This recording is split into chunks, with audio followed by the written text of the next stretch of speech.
السلام علیکم ورحمۃ اللہ وبرکاتہ۔ محترم سامعین کرام اور سامعات، 5 منٹ درس قرآن اور 5 منٹ درس حدیث میں آپ سبھی کا اسلامی طریقے سے استقبال ہے۔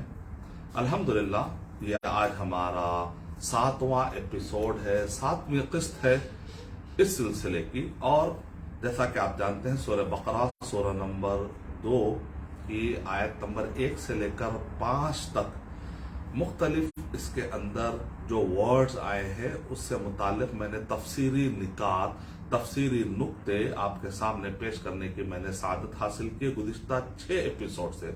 آج 7ویں ایپیسوڈ میں اس بارے میں ہم تدبر کریں گے کہ وَمِمَّا رَزَقْنَاهُمْ يُنْفِقُونَ سورہ بقرہ سورہ نمبر 2 کے آیت نمبر 1 سے لے کر 5 کے درمیان میں یہ جو ورڈ ہے رزق، اس پر ہم تدبر کریں گے کہ رزق کا معنی کیا ہے، اور اس بارے میں کہ اکثر نوجوان اور بہت سارے لوگ یہ پوچھتے ہیں کہ کیا گناہ کرنے سے رزق کم ہوتا ہے، انکم سورس بند ہوتا ہے، اور کیا محنت کرنے سے یہ انکم سورس بڑھ سکتا ہے؟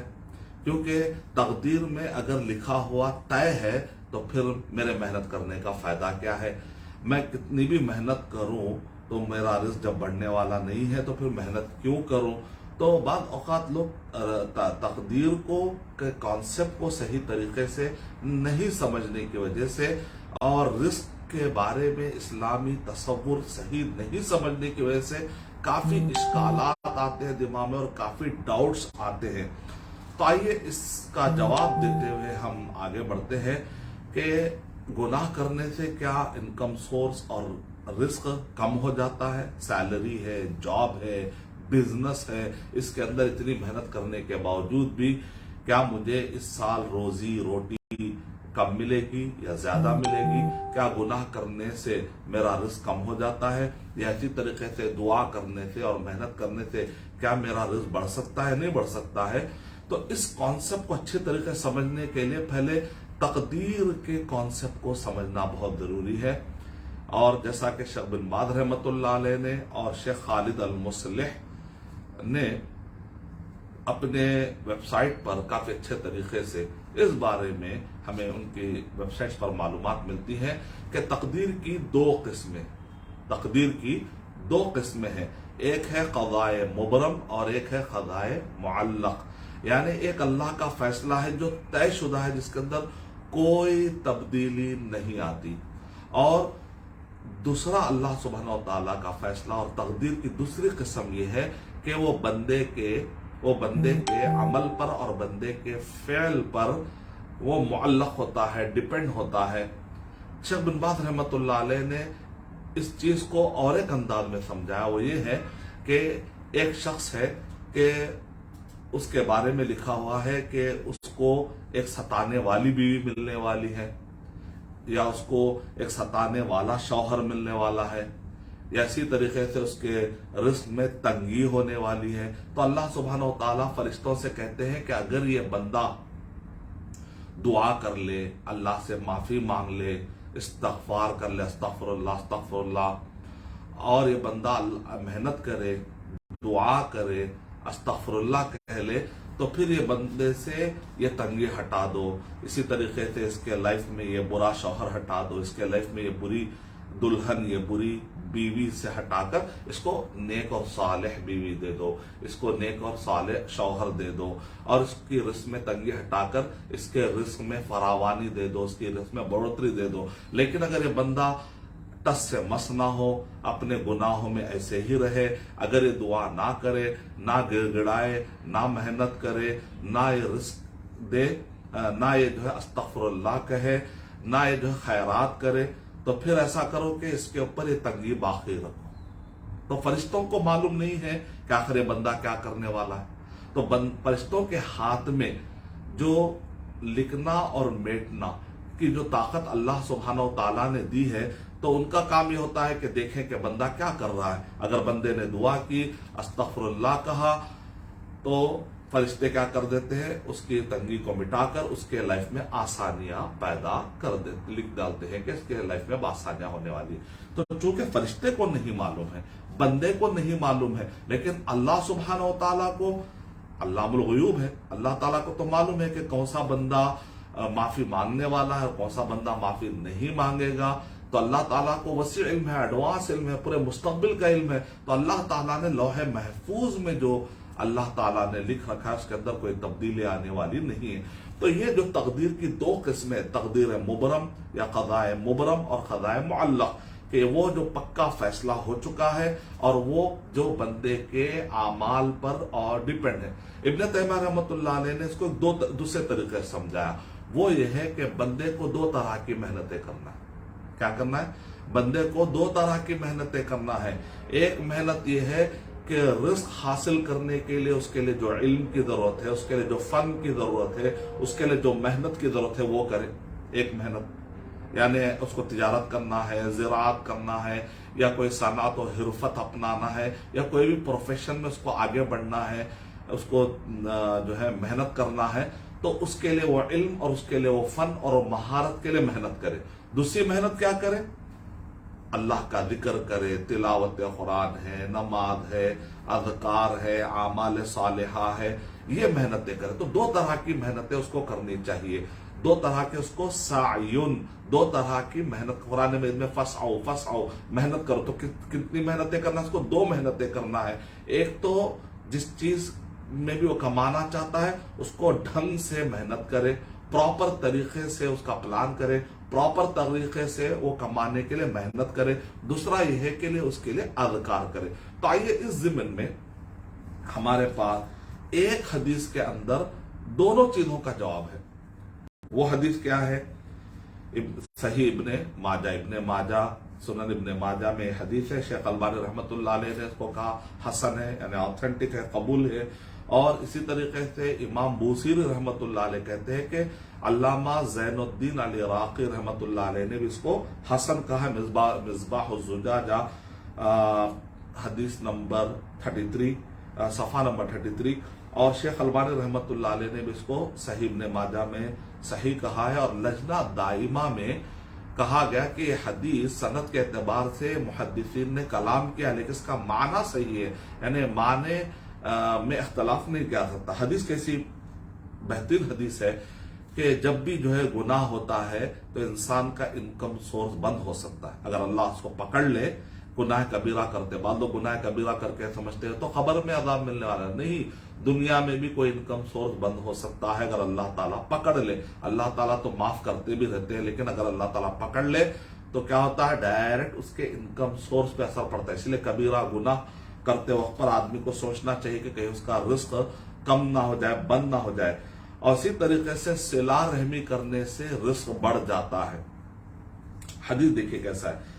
ثوبان رضی اللہ تعالیٰ عنہ سے مروی ہے، قال رسول اللہ صلی اللہ علیہ وسلم، کہ رسول اللہ صلی اللہ علیہ وسلم نے ارشاد فرمایا کہ لا یزید فی العمر الا البر، نیکی کیا کرتی ہے؟ انسان کے عمر میں اضافہ کر دیتی ہے.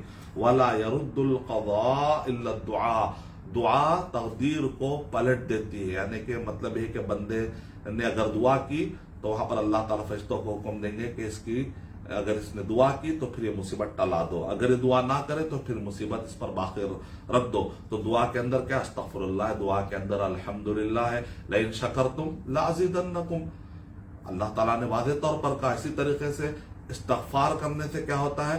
رزق کے دہانے کھل جاتے ہیں. فَقُلْتُ اسْتَغْفِرُوا رَبَّكُمْ إِنَّهُ كَانَ غَفَّارًا يُرْسِلِ السَّمَاءَ عَلَيْكُمْ مِدْرَارًا وَيُمْدِدْكُمْ بِأَمْوَالٍ وَبَنِينَ وَيَجْعَلْ لَكُمْ جَنَّاتٍ وَيَجْعَلْ لَكُمْ أَنْهَارًا. حسن بصری رحمۃ اللہ علیہ کے پاس آ کر کوئی کہتا کہ مجھے بچے نہیں ہو رہے ہیں تو کہتے ہیں استغفر اللہ کہو. کوئی آ کر کہتا ہے کہ میرے کھیتی نہیں آ رہی ہے تو کہتے ہیں استغفر اللہ کہو. کہتے ہیں بارشیں نہیں ہو رہی ہے تو کہتے ہیں استغفر اللہ کہو. باغات نہیں ہے، نہریں نہیں ہے، پانی کا مسئلہ، کچھ بھی مسئلہ آ جائے تو استغفر اللہ کہو، کیونکہ استغفر گناہ کی وجہ سے رکاوٹیں آ جاتی ہے، تنگی آ جاتی ہے، لائف میں مشکلات آ جاتی ہے۔ بندہ جب استغفر اللہ کہتا ہے، اپنے گناہوں کی معافی مانگنا شروع کر دیتا ہے، تو اللہ سبحانہ و تعالیٰ کو بندہ بڑا پسند آتا ہے، اس پر سے مصیبتیں اللہ سبحانہ و تعالیٰ ہٹاتے ہیں اور اس کے تکلیفوں کو دور کر دیتے ہیں۔ تو اس وجہ سے دن میں استغفر اللہ پڑھتے رہیے، پتہ نہیں کہ کون سے گناہ کی وجہ سے کون سی تکلیفیں آپ کو آ رہی ہوگی۔ استغفر اللہ کہنے سے اللہ کے محبوب بندے بنتے چلے جاتے ہیں، مسئلے حل ہوتے چلے جاتے ہیں۔ اور اسی طریقے سے الحمدللہ بھی دن میں کہتے رہیے۔ جتنا الحمدللہ کہتے رہیں گے، ابن قیم رحمۃ اللہ علیہ نے کہا دروازے، نعمتوں کے دروازے کھلتے رہے۔ نعمتوں کے دروازے کو قائم رکھنا ہے، نعمتوں کو اگر تم قائم رکھنا ہے دوام کے ساتھ تو الحمدللہ کہو، بند دروازوں کو اگر کھولنا ہے تو استغفر اللہ کہو۔ تو اس طریقے سے اذکار کی بڑی اہمیت ہے، اس کے ذریعے سے زندگی میں آسانی ہو جاتی ہے۔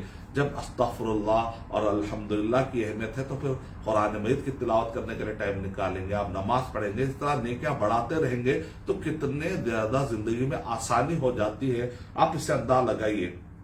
اور حدیث کے الفاظ کیا ہے؟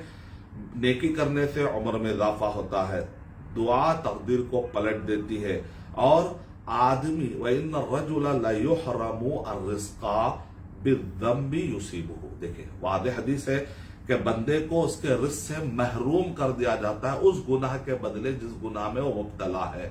تو اس گناہ سے معافی مانگے تو پھر اللہ سبحانہ و تعالیٰ رزق کے دروازے اس پر کھول۔ جب بھی آپ کو لگے کہ رزق کی تنگی ہو رہی ہے، مشکلات آ رہی ہے، تو اس کا مطلب کوئی گناہ تو نہیں ہو رہا ہے۔ تو ہمیشہ مومن کو چوکنا رہنا چاہیے۔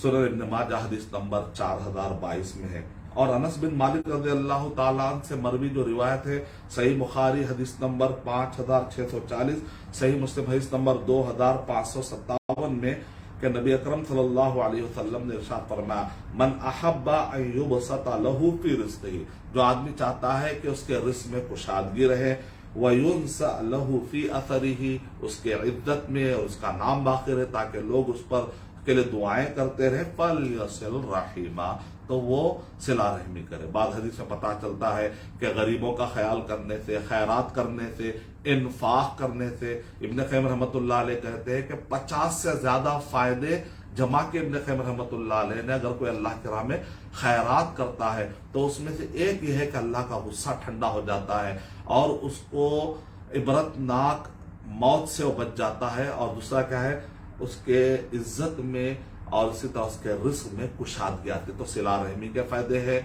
خیرات کے فائدے ہیں، غریبوں کے ساتھ ہمدردی کرنے کے فائدے ہیں۔ مختصر یہ ہے کہ ابن تیمیہ رحمۃ اللہ علیہ نے جیسے کہا 2 محنتیں آپ کو کرنا ہے۔ ایک تو ہے کہ جو رزق کی تلاش پہ آپ ہیں پراپر طریقے سے محنت کریں، اس کا پراپر چینل اپنائیں، اس کے لیے وہ علم، وہ فن، وہ مہارت، وہ اسٹریٹجی، وہ مینجمنٹ جو آپ محنت کر سکتے ہیں محنت کریے۔ دوسرا یہ ہے اس کے لیے اذکار نہ بھولیں۔ بعض لوگ اذکار کرتے ہیں، دعائیں کرتے ہیں، تلاوت کرتے ہیں، لیکن پراپر محنت نہیں کرتے رزق کے لیے، یہ بھی غلط۔ بعض لوگ خوب محنت کرتے ہیں لیکن نمازوں کا اہتمام نہیں، قرآن مجید کا اہتمام نہیں، استغفر اللہ کا اہتمام نہیں، الحمدللہ کا اہتمام نہیں ہے، تب بھی رکاوٹیں آ جائیں گی۔ تو مما رزقناہم ينفقون کہ اللہ سبحانہ و تعالیٰ ارشاد فرمائے کہ ہم نے جو رزق دیا ہے اس میں سے وہ خیرات کرتے ہیں۔ تو یہاں پر کیپٹلزم اور کمیونزم پر رد پایا جاتا ہے، کیونکہ کیپٹلزم میں یہ بتایا جاتا ہے کہ یہ مال آپ ہی کا ہے، اور کمیونزم میں بتایا جاتا ہے کہ مال آپ کا نہیں ہے، اسٹیٹ کا ہے، آپ اس کے مالک ہو ہی نہ سکتے۔ قرآن مجید نے ان 2 نظریات پر بھی رد کرتے ہوئے کہا یقیناً یہ مال اللہ سبحانہ و تعالیٰ کی طرف سے، اصل مالک تو اللہ سبحانہ و تعالیٰ ہی ہے، لیکن دنیا میں وقتیہ طور پہ اللہ سبحانہ و تعالیٰ بندے کو اس کی ملکیت دیتے، تبھی تو جا کے مرنے کے بعد اس کی ملکیت سے وارثین کو جاتا۔ اگر وہ مالک ہی نہیں تھا تو پھر ترکے کا مسئلہ کہاں سے آئے گا؟ تو اللہ تعالیٰ نے پارٹلی جزوی طور پر بندے کو اس کا مالک بنایا ہے۔ دنیا میں اس کے بندے کو ملکیت کی خواہش ہوتی ہے، اس کے میرا اپنی چیز، تو اللہ نے اس فطرت کو